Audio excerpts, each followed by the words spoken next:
Hello, everyone. Thanks so much for being here for this new episode of Inspiring Our World. Now, this episode actually comes out on Valentine's Day, and the focus of this conversation is going to be all about love.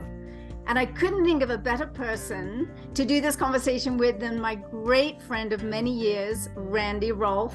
Randy is a platinum consultant in Nikken. She is so well-versed in natural health care. She's written several books. She's amazing. Her first book is actually called You Can Postpone Anything But Love. So Randy, thank you so much for being with me for this time together. How are you today? Oh, great. Thank you, Julie. This is such a treat. We have so much fun sharing our thoughts about everything. So thank you. We do, and we know we're very aligned. We've been friends for, I think 25 years. I think you've been in Nikken, and Yes. and so we've talked a lot about many things. I consider you a tremendous resource of wisdom, knowledge, and just friendship and love. So thank you for that. Well, it's mutual. Thank you so much. So we're going to talk about love, and it's kind of like the biggest subject ever, I think, the most beautiful, wonderful gift that we're brought in with. This is in the center of our heart, love for ourselves, our family, the world, humanity, nature, everything. So let's just start with the big picture, and then let's kind of go into more about how it applies through maybe the 5 pillars of health. Sure. Well, I think, yes, love is central, and however you perceive the divine, it is about love. It connects us all. And the more we are aware of that, the more we plug into it, the more we can be the best of ourselves. I really believe that.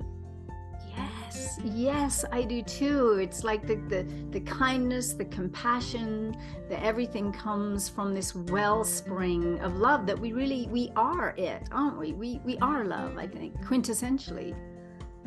Yes, and if we recognize that, we can really postpone all the other stuff, not get angry or disappointed or frustrated. We can just sit back and say, okay, what's the love picture here? What's the love picture here? Wow, what a lesson that is already. Tell me about, because I haven't read your book yet. I have read others, but not that one. And I am going to read it. But tell me how you came about that particular book as being your first book as an author. Oh, it's a fun story. I had written a lot on nutrition, and then when I had my kids, people were asking me why our parenting seemed to be going so easily. And I said, well, we've done a lot of research ahead of time. We really wanted to do it as natural as possible. Why are babies born? They're born out of our love. And so I realized that you can put off anything except love, because love has to be in the moment. You have to feel it. It's an active verb. So when you're, get angry because your kid's being really troublesome, you have to back off and say, okay, what's the loving response here? He's hungry. He's tired. He's lonely. He wants to play, and he's being obnoxious. Yeah, but I don't have to be angry about that. I need to come from love. And I say, okay, calm down. I love you. You're just out of sorts right now. So I was driving home from a job, and I decided, it was one of my legal jobs, and I decided that, my children are at home and I'm not spending enough time with them. You can postpone anything but love. I want to be loving them now, every day. I'm going to cry. Yeah. So I quit that job and decided to write at home, because I couldn't postpone my love for my kids. Yeah. Oh, I so get it, Randy. I so get it. One of the greatest reasons why I started Nikken was that I could be home with my children and do everything from home and be with them as much as possible, because you're only with them for a short period of time until they suddenly grow up and they're gone, and then hopefully you keep seeing them. But yeah, I think this is such a poignant, I mean, I totally get why you would be choked up about it, because it moves me also. And every other mother and father out there knows that feeling. That was the thing about the title when I was thinking about it in terms of my career. But then I realized, like I said earlier, that in every moment you make a choice between whether you're going to come from love or you're going to do one of your negative reactions. So so many parents have related to that, because it gives them that guideline in the moment to choose love. It makes me think of, well, certainly it makes me think of a human being more. When we're living at our highest potential, we are loving, right? We are love. And it makes me think of humans being more training, where we have the reaction response and we have that moment to choose whether we react to something, anger to anger, fear to fear, whatever, or we respond from our highest possibility, which would be love.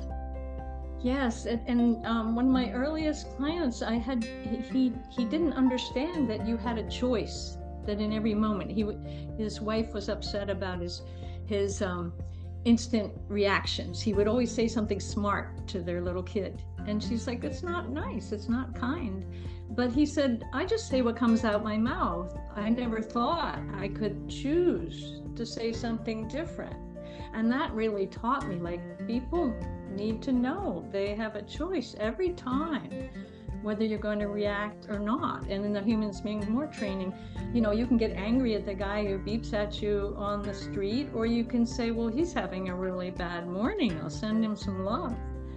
It's just a choice. Absolutely. What a huge learning for all of us. I mean, it makes me think of Viktor Frankel's book too, Man's Search for Meaning, where he talks about that gap between reaction to response, or something happening to us or in front of us, and then our response. That's such a huge learning that he gave in that book. Such a brilliant book, don't you think? Yes, absolutely. I'm so glad he survived, because it was a wonderful addition to human culture. Yes, and he really understood the sovereignty of being, that we get to choose how we respond in the moment to whatever is going down. And this is a huge lesson throughout life. And so you cottoned onto this pretty early, and you wrote this book, and I'm sure it's had wonderful reception, because you're giving people back their own sovereignty, that they can choose. Yes, exactly. And to choose love. Absolutely, to choose love. So I would love to explore. I would love to explore, how does this look can we go through the 5 pillars of health a little bit, and just talk about how love acts within and through each of those pillars? I would love to do that with you. Yeah, that's exciting. Yeah, absolutely. And starting with the body, because we have a fabulous health products to support the body in staying healthy, basically. And loving your body is a big deal today, because there's so much in popular culture about you have to control your body and restrict your diet and get out there and run when you don't feel like it, and you're always supposed to be fighting your body. Well, if you love your body and say, my body serves me when I serve it, what can I do to help it? Okay, I'll take a walk. Oh, I'm not going to have that dessert, or I'm going to choose better at my next meal, by loving your body, and how wherever it's at, it's getting better, just like you as a person are always getting better if you want to keep growing.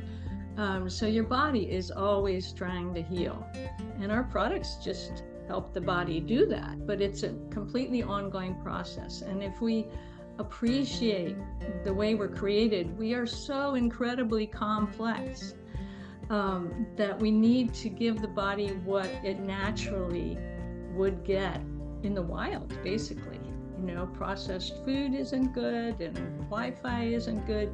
So we need to do whatever we can to support the body so that it will love us back, basically. Yes, I love that you said that. If I love my body will love me, I think is what you said early in there. And I really went, oh yeah, that's so true. And I know that you and I are both huge advocates, obviously, of our amazing technologies, the wellness home, but also of eating really well. Both of us have done a lot of work with that, and exercise as well. I know you love to swim. I know I love to dance, and I'm sure you love to dance too. And I'm not the greatest swimmer, but that's okay.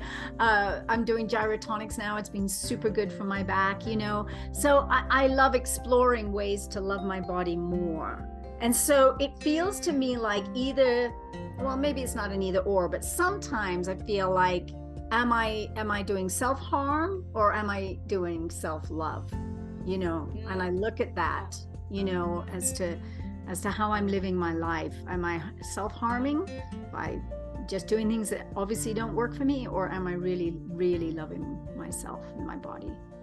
Yeah, that's a good point, because many people force themselves to do things. I mean, I've worked with athletes, or she wasn't an athlete, but she was someone who her physical trainer told her, oh, she has to put in more time. And she was getting so fatigued that it was hurting her.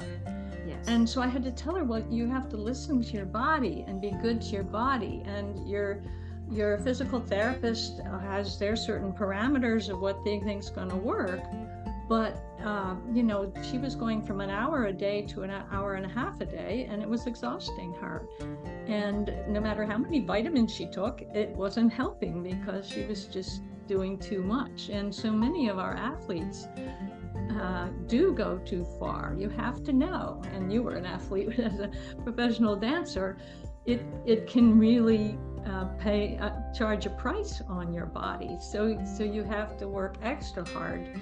And what you mentioned about dancing and swimming, I just recaptured some of the classical music I used to play as a child. And Nikken's products are all about vibration. And, vibration is everywhere in the universe. I mean, it's the way the universe works. Yes. Through vibration and pulses. And I've always had a piano in my house because I just felt that the wires, the chords were there. But now I'm playing them every morning, and it's such a treat. Beethoven and Chopin. So I just wanted to mention that you can pick up hobbies that are good for your body. Yes. And ping pong, I love. I mean, it's good for the eyes. The body's always moving, and it's fun. And so there's so many things you can do without, signing up at a fitness club and having some therapist tell you what to do. You probably know. Yeah, I do. It's so funny that you brought up the piano, because I forgot in the moment that you play, and I do too, but I haven't been playing for a while. So actually, I just ordered some of Ludovico Einaudi's work, sheet music. It's right here behind me at my piano. And last night at like 10:15, I was like, I'm going to start learning this piece. Una Mattina is called. It's so beautiful. And I started playing, and I got more and more joyful. And I was like, oh my gosh, I do need to sleep as well. But still, it was unusual. But it reminded me the joy of the playing, the physicality of it, but also, of course, the vibration that you're sending into the atmosphere. And I'm actually reading a book called The Body Keeps the Score. I don't know if you've read it. It's a powerful book, and talks about how our bodies register everything, trauma, and that just talk therapy won't usually get to the issues. You need to get it in the body, which I've always felt that. And my own therapy I've done in life has been very body-centered with, beautiful work that I did for quite a long time, psychosynthesis work. And it was to do with, it was Roberto Assagioli's work, he was a student of Jung. And it was always coming back to the body and how does it feel in the body? And sometimes I'd be running around the room, and sometimes I'd be banging a pillow, and just like anything to connect it to the body, because the body holds it. The body keeps the score. It remembers everything. So this is the best way to unwind the traumas of our life.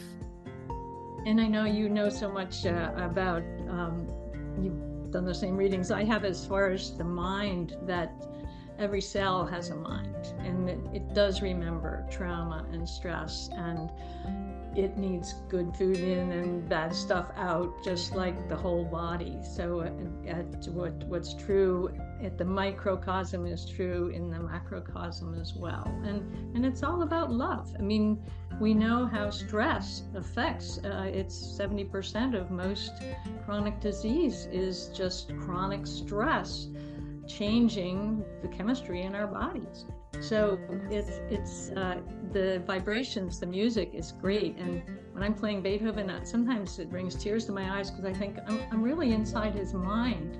I can tell, what he was thinking, feeling when he put this together. It just blows my mind. Yes. I mean, I didn't feel that way when I was 12 and learning it, but now, now that I'm 75, I can feel this. It's amazing. It's fantastic to hear you say it, because I feel that too. Playing Beethoven, playing Debussy, I feel like, I can feel where he was coming from, his emotions when he wrote this piece. So I'm right with you on it. And it's so interesting we're talking about music. I just sent my clarinet in to get it fixed and pads replaced so I could start playing that again. And now they just called me yesterday and said it's ready to pick up, and I'm like so excited. My granddaughter's playing the clarinet. Yeah.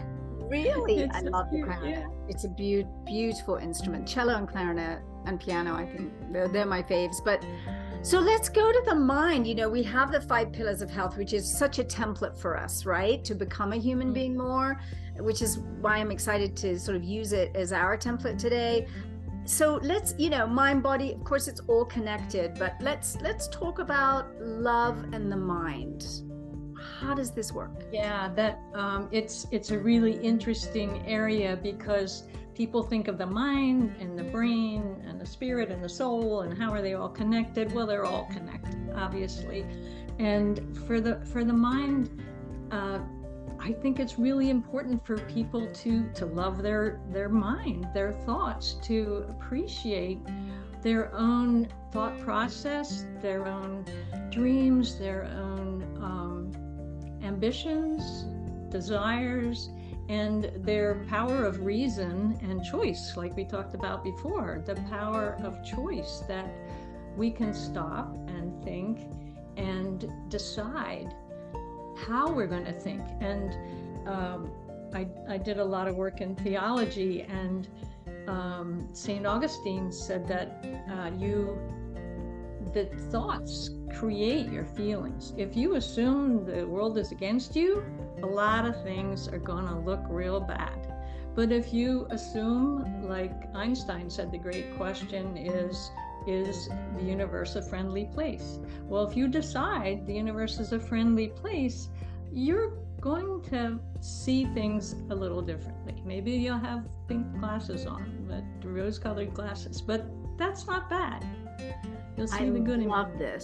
I love this. It's one of my favorite quotes of Einstein. It truly is that. And the other, you can either live like life's a miracle or life isn't a miracle, and of course it is miraculous. Our bodies are miraculous. Our minds are incredible and so creative and so elastic, and we can work with the mind so well. I can remember when I read ages ago about how neurons can't heal and replace themselves in the brain that used to be able to, and I was like, no, we can. People that have strokes can regain functionality if they're doing the right kind of exercises and so forth. It's incredible how our mind works, and maybe we live in a universal mind. How about that? Maybe the whole thing is a mind, and maybe the whole thing is a heart. It's interesting to plug in that way, isn't it? Yes, for sure. And the ability to make choice is in the mind. And so you need to appreciate that you have that amazing power in your mind to decide how you want to feel, how you want to think, how you want to proceed, what kind of actions you want to take, how you want to respond in any situation, and where you want to go, looking ahead to your future. It's consciousness is an amazing gift, but it's also a responsibility. You have to use it. You have to exercise it. You need to be aware. And something you said made me think about aging. You saying the brain, the neurons can repair and they can grow. We can learn the rest of our lives. And my husband always says, well, people and psychiatrists say this too. Often people stop reading because they think they did enough in school, but you're always growing. And if you are learning, your brain expands, your neurons make new connections. And I love just connecting all different disciplines and using one to connect with another discipline, and because you get new insights. And like, again, Einstein said, if you can't solve a problem, go to bed, and your brain will work on it while you're not looking. So and also how he said about how we can't solve the problems at the level of consciousness that we created the problems. We have to go to a higher level of consciousness. And what I hear you saying is that you're looking at the gestalt of these different disciplines. And I'm just like you. I like the connection between art and science and spirituality and Nikken's technologies, and how does it work together, and how does it make sense to me that it's the music of the universe is working through our technology, like that just excites me so much. I think you and I have very alive brains that way. We love to learn. I mean, you and I love to learn. We're always reading something new. We're always doing something, right? It's just yes, always. Thank goodness. Yes. That's why I can never imagine things like retirement. I'm like, are you crazy? What, retire from what? Life? Like, that's crazy. I can't imagine that. Exactly. Yeah. And sharing your thoughts with people, I mean, it can help people. You don't want to just stop and sit home and read, and it's not just input, it's output. You learn by teaching too. You learn by sharing. Yes, and you've done such an exemplary job with that. I mean, in being a teacher of natural health and wellness for over, I think, 40 years now, and writing several books, having a degree, and I mean, you were an attorney, and then suddenly you would like have a degree in theology. It's like, holy mackerel, fabulous. You just well, keep you've on been going. teaching your whole life too, in so many different ways and many levels. It's awesome. Thanks so much. I mean, I just find it really joyful to and you're right, it's like you take it in, but then you give it out. And this book, The Genius Myth, I'm reading right now, Michael Mead's book, I'm loving it. I read it late at night, and in fact I was reading it last night, and then I went to the piano and played, and just it's spurring so many new connections, like you said, between that inner genius that we have and the culture that we create and nature. And he's doing this beautiful triage. And it's just so inspiring, Randy. It's so inspiring. So let's go to family, because you have family, I have family. We love our families, our children, our grandchildren. How do you see love in the family? I know this is your kind of bailiwick, really. Yes, well, for sure. This, like I said at the beginning, the way to raise children is to be the more mature one. They're counting on you being the more mature one. So you have the ability with your consciousness to step back and say, okay, what's the best thing for me to do right here? If he's in a tantrum, okay, let him have the second cookie, and explain to him afterwards why next time you really don't want him to have the second cookie. So you have ways of making choices and planning for parenting. But then there's all kinds of relationships in family. And I had a client one time who was, his son had gone through rehab and really didn't want to have a relationship with his dad, but his dad convinced him to meet with him for lunch. And he was so afraid of this lunch. What if things just fall apart? What if it just is a disaster and he just really gives up on me forever? And I said, well, let's look at it. What's the best thing that can happen? And he said, well, the best thing is that we can have another lunch, that he wants to talk to me. And I said, well, what's the worst thing that could happen? And I said, you already described that. He'll say, oh, Dad, forget it, I'm out of here. And the chances are it's going to be something in between. And all his fear went away, and he called me the next week and he said, it's better than the middle. He wants to have a relationship. So it's that kind of choice that even if there's an estrangement, time heals. And I had another client who she just blew up at her mom. She was just sick and tired of her mom driving her crazy, and told her to get lost. And I said, don't worry, tomorrow she will act like it didn't happen. Oh no, not this time, I really told her off. And I said, no, she needs you more than you need her at this point.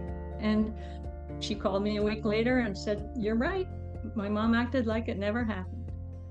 So you have to love yourself, realize that you're doing the best you can, and that other people are doing the best they can at the moment too. But it's not the end of the road. It's never the end of the road. And that's one of my rules. You always have a second chance. Oh, I love that. Even if they're dead, you can talk to them. You can deal with whatever you're carrying around that's still hurting you, and you think it might be hurting them. You can deal with it. So in other words, I hear you saying that to have faith and to trust that because I think many of us have experienced those estrangements, whether with a mother, father, sister, brother, or child, son or daughter, or grandchild perhaps, and it is so disturbing, right? Because the family is the nucleus of the society. And so when our family is rocked, everybody's rocked. And sometimes those estrangements do happen for, a month, a year, 2 years, 10 years. And it really does a number on us, I think. We have to find our way through the wilderness with this. I feel like it's a wilderness. I feel like when I've experienced it, it's like, oh my gosh, I'm in a desert, or I'm lost. I don't know where to go now. And the fears of, I can so relate, with that story. We all have that.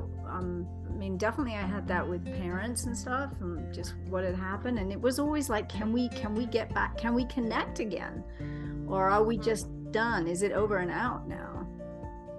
Well, one of the things one of the principles I've learned is that it only takes one person in a situation to change the dynamics. So if you inject your love, your empathy, your appreciation into a situation, all the dynamics will change. And you may not notice right away, but they won't notice at all. They will never give you credit, but you'll see it. It will happen. That's so beautiful. I think for everyone here listening to know that, to feel that. And I loved what you said about even past, beyond death, that we can do that. And I've definitely experienced this. I know that's true. We can have completions. We can have forgiveness and union again, even after death, which is pretty wild and cool. Yeah. Okay. So go ahead. I do want to add that love in a family doesn't mean you have to put up with abusive relationships or nastiness. You must pull away from that. And in the recovery rooms, they call it tough love. You love them, but you also draw your boundaries, and you don't cross their boundaries. If they're being irresponsible about themselves, just handing them a fish won't work. You have to teach them how to fish. You need to let them fall on their face. Even with a kid, you have to do that if they refuse to listen to good advice. So you can't take up somebody else's responsibility by jumping in within their boundaries. You need to obey their boundaries and your boundaries, so that and you can love across. Huge. You wake up. Otherwise, we're all codependent, right? We're all exactly wobbling in this codependency. I love what you just said. So powerful. So one of the things I feel is like, when there are impasses is like the best thing is to just do one's best to be an example, Yes. without advice, without, because we all know once kids grow up, they don't want your advice, So, okay. So just to be an example of a radiant being who's doing her thing, his thing, living on purpose, living your mission, being healthy, doing all those things, eating well, exercising. And often I've seen they'll come around and sometimes they don't. And that's okay, because that's giving them their sovereignty of being, and that Exactly. It's all about time and their own path. Everybody has to find their own path. That's a tough lesson, but you do have to let people find their own path. Yes. Just like you find your own. I mean, we all want to find our own. What did Bob Proctor say? That it's not that people don't like choice. They don't like they don't like change. It's just they don't like change forced upon them. Absolutely. So when force comes from inside, you're like, yay, why didn't I do this before? So love that. To let people get there. We teach that a lot in terms of prospecting and sponsoring in Nikken, right? We teach a lot about, don't push it on people, but just give them a possibility and allow them to kind of sink into it and give them the experience, hopefully with the products and so forth, so they actually get it in their body. That somatic experience is so key, because it's not a cerebral understanding, because none of us grew up with the teachings. But I don't want to go off topic too much, but it just makes me think of that a little bit. Yeah. Well, let's go to society. Family is our nucleus. I mean, it starts with self and then it's family. So our body, mind, then family, and the love there. How does it look with society? How does this work? Oh, it's critical to expand it to society, because a community is a reflection of the people that are in it. And if you can add your love, your positivity to the community, it's going to make a difference. Just like I said, in the family, one person does make a difference. And knowing that the community is connected, and the society and even the world, that just voting with your dollar when you buy good food, or watching a podcast like this one that you can push on to somebody else, is adding good energy to the world. And so I don't want anybody to think for a minute that they don't make a difference, even if they're totally struggling. Just one of the things I like to do is when I see a cashier who's kind of grumpy and won't give you eye contact and stuff, I say, you must be having a bad day. And they always smile. And, I've changed their life for that moment. And you can do that wherever you are. You're getting your laundry and they're all grumpy and, having trouble finding your clothes. And you say, wow, you must have had a hard day today. You work hard all the time, don't you? And just to be appreciated with a couple of words, it's so easy to compliment people on who they are. So it's not what they do, but who they are. Yes. So you're improving your community just by living. And then we have a million ways to connect with our community. So we should be doing all of that, but always with love. Because if we just assume, oh, the government's against us, the corporation's against us, it doesn't get you anywhere. You need to just see the good, and that's my definition of love. You have to look for the good, and find it and celebrate it.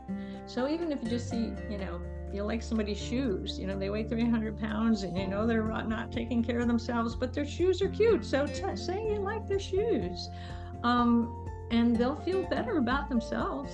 It works. And that's the beginning of that journey, maybe of more self-love and less self-harm, right?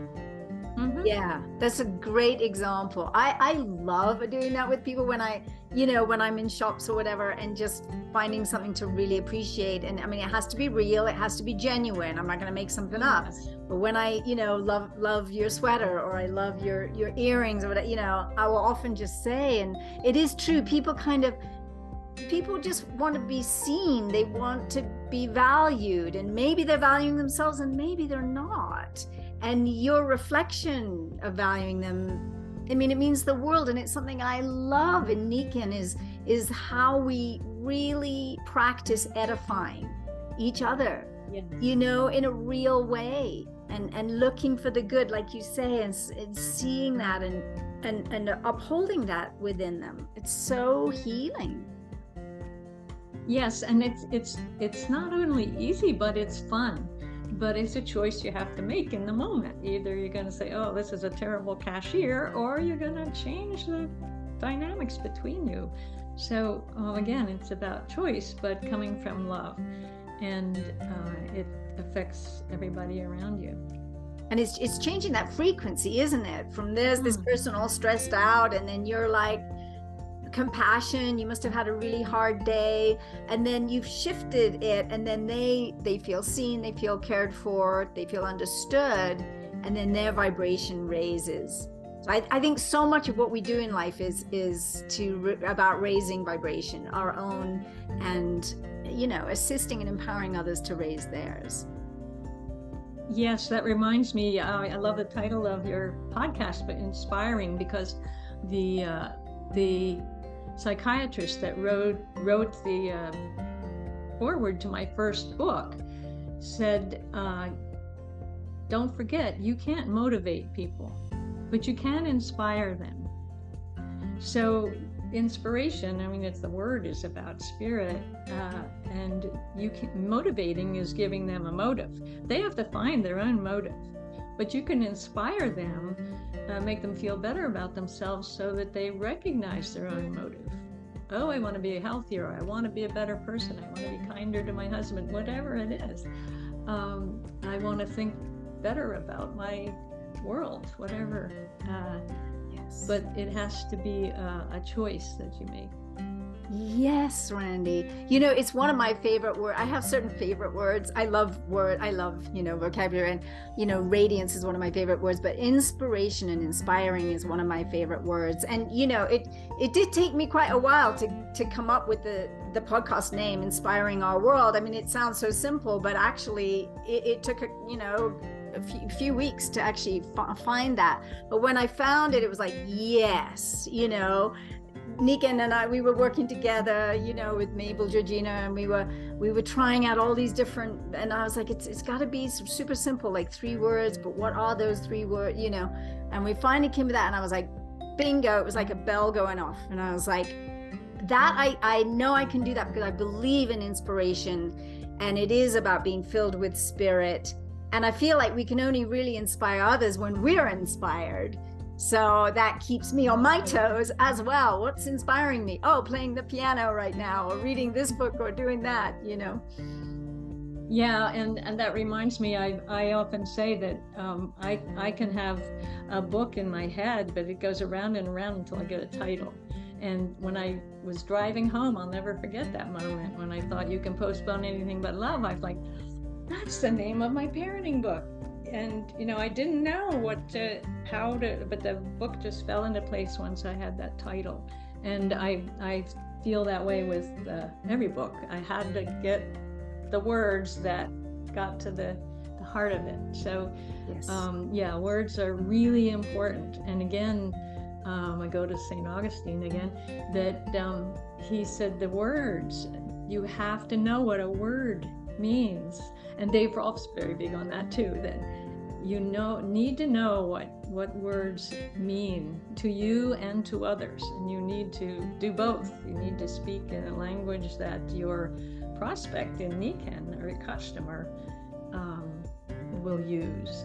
Yes. Because if we talk about vibrations in some kind of physics book, they won't hear it.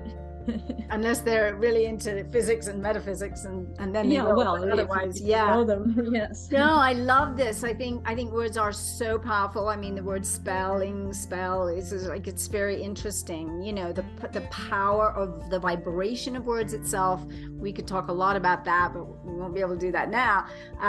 Because I would, before we leave society, I'm so grateful that we have a tribe of people, a global community of people that are very committed to humans being more, to health and wellness, healthy living, lifestyle.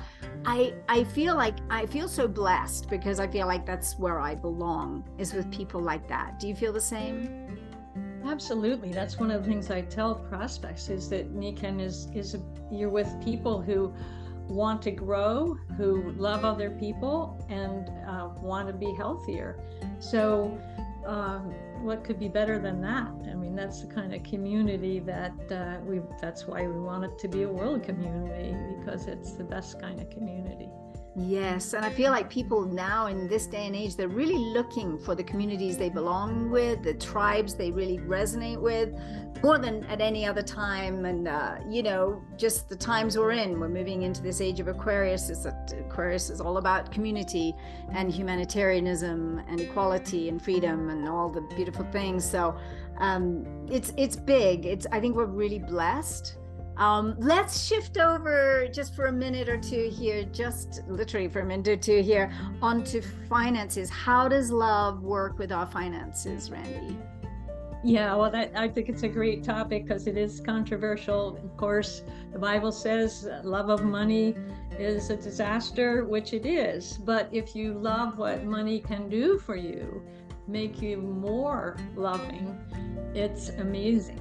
So you want to love the connection that the money exchange gives you, and trading and market, and also the paying forward, that you don't have to make an exchange right now. You can do things, give value now, and it will come back to you if it's done with love. So it's really about using money, because money is a thing to use. It's not an end in itself. To use it to spread the love. So I think that's really the way I like to think of money, that it makes you more of who you are. If you're a greedy, horrible person, you'll just be even more dishonest. But if you're a loving person, you can affect so many more people. You can give to your favorite causes, and you can be a philanthropist, and you can buy healthy food instead of junk food. You can use your buying power to change even business. So and in Nikken, I remember very early on at one of the conventions, I heard these huge numbers some of the Royal Diamonds were making, and I asked, we were in Maui and you were there, I'll never forget it. I asked, why do you feel that you deserve this much money? And a couple of leaders said, because of what I'm going to do with it, what I am doing with it. It's coming to me because it's flowing through me to help others build their business and get healthier and reach more people with the message.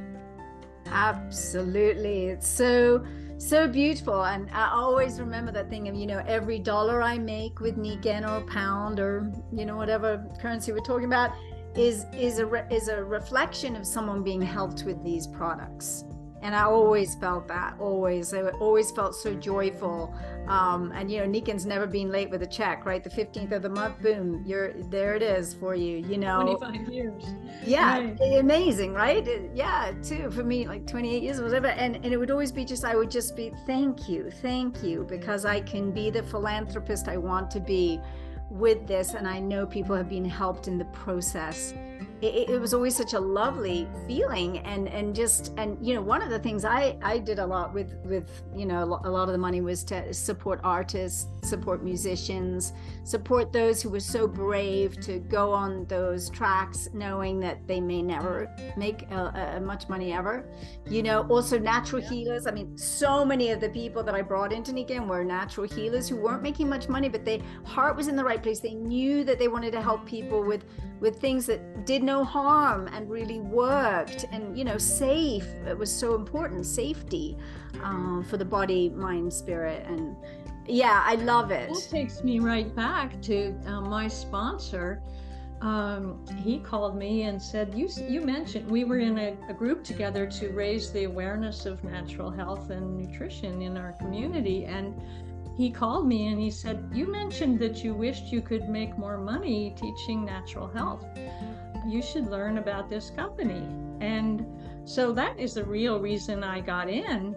And he brought the products over, he showed them to me. I'm like, magnets? Yeah, absolutely, because the world's a magnet and we should be in a magnetic field all the time. So I was like that as far as the technologies, but that I could actually make money through network marketing. I had looked at it, but it was always just, another bottle of pills to compete with my local health food store. That didn't excite me.